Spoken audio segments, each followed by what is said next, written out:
I també La vida és el nom del curtmetratge guardonat amb el Premi Mise i que tracta del suïcidi en l'adolescència. Este cap de setmana s'ha presentat al Teatre Ideal de Castelló, a la Ribera Alta, dins d'una jornada didàctica per a conèixer millor esta problemàtica i saber com cal actuar per ajudar els joves a completar les seues experiències vitals.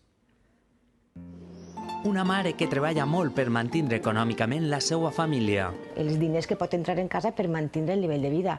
I se n'oblida de la mare malalta, se n'oblida de la filla adolescent. I una filla que no sap com gestionar les seues emocions després d'un desengany amorós. Acabem de néixer, per dir-ho així.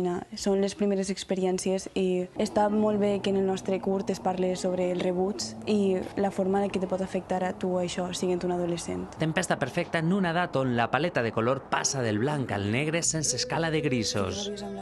Realmente es la experiencia emocional lo que te da cuenta de que todo no es tanto ni tampoco. Perquè hi ha que parlar del suïcidi, perquè el suïcidi és un tabú. Les conversacions amb els amics o els pares són necessàries. Sembla que ja se valen per ells mateixos i que ja no es fem tanta falta. I potser és quan més faltes fem. Més enllà del posturés de les xarxes socials. Que en estos momentos es en un mundo global donde se muestran caretas realmente. I no se'ns visualitza que podem estar tristos i podem passar-ho mal i estar mal està bé. Així, no és estrany que les idees de mort envolten el pensament adolescent. En ese momento se alejan de los padres, que son la seguridad, y los más importantes son los iguales. Salen al mundo y se enfrentan también a muchas adversidades. La comunicació pot resultar clau. Hi ha que visibilitzar-ho en rigor. No hi ha que parlar ni especular en les raons, etcètera, de cada persona concreta. Tot per tractar de posar llum a unes conversacions reflexives al voltant de la vida,